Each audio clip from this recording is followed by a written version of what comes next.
Ini Fulan. Fulan sedang mencari PC untuk kebutuhan sehari-harinya.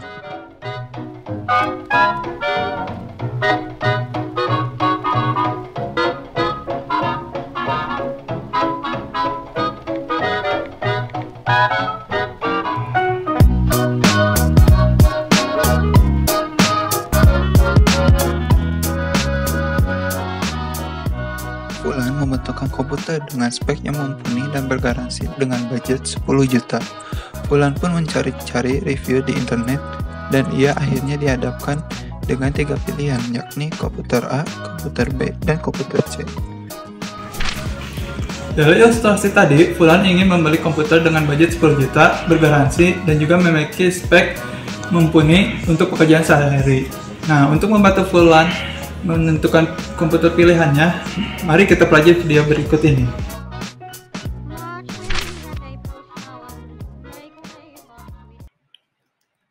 Mari kita mulai. Pada kasus ini, kita akan menggunakan yang namanya metode aljabar boolean. Nah, metode aljabar boolean itu sendiri adalah metode di mana kondisi itu hanya ada benar atau tidak, 0 atau 1. Nah, penerapannya kita akan membandingkan keinginan si Fulan ini dengan pilihan yang tersedia. Fulan memiliki syarat yaitu harga harus 10 juta, memiliki garansi, memiliki spesifikasi yang mumpuni. Nah, untuk memudahkan kita akan menyingkatnya menjadi HGS. Nah, HGS itu sendiri merupakan harga, garansi, dan spesifikasi. Lalu, kita lanjut ke pilihannya.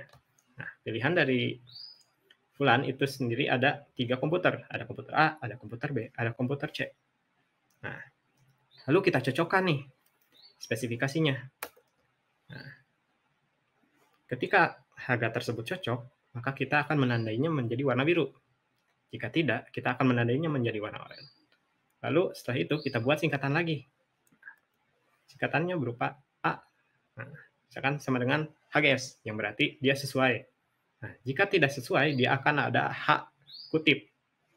Yang berarti dia itu H aksen atau H tidak sesuai.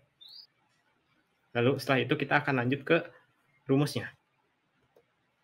Setelah ketiga syarat dari si Fulan dimasukkan ke dalam notasi literal, sekarang kita akan menghitung rumus perkalian aljabar boolean. Yang pertama, F dikali A. Artinya, kriteria si Fulan akan disandingkan dengan kriteria yang dimiliki oleh komputer A. Karena dalam aljabar boolean, kita menggunakan bilangan biner atau 0 dan 1, atau juga pernyataan salah atau benar, maka HGS menyatakan pernyataan 1 atau pernyataan yang benarnya. Lalu, H aksen, G aksen, dan S aksen menyatakan negasi atau kebalikannya dari pernyataan HGS. Maka yang pertama, untuk komputer A, F dikali A sama dengan HGS dikali HGS. Dengan menggunakan hukum idempoten, maka ketika H dikalikan dengan dirinya sendiri, akan menghasilkan dirinya sendiri kembali, yaitu HGS. Untuk komputer B, F dikali B sama dengan HGS dikali H aksen dikali GS. Maka menggunakan hukum distribusi akan menghasilkan sama dengan GS dikali H dikali H aksen. Dan menggunakan hukum komplement H dikali H aksen akan menghasilkan sama dengan 0. GS dikali 0 dengan hukum dominasi menghasilkan 0, yang berarti tidak sesuai.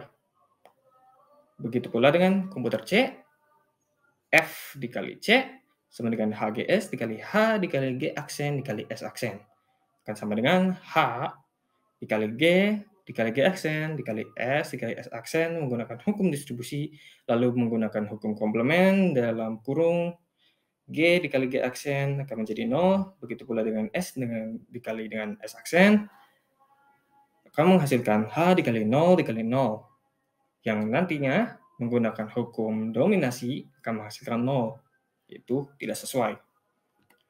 Tapi kita ambil kesimpulannya, dari hasil tersebut kita dapat melihat bahwa hanya komputer A yang sesuai dengan keinginan atau persyaratan yang dimiliki oleh Fulan.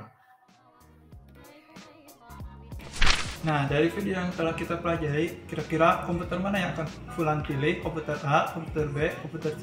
Mana yang akan Fulan pilih?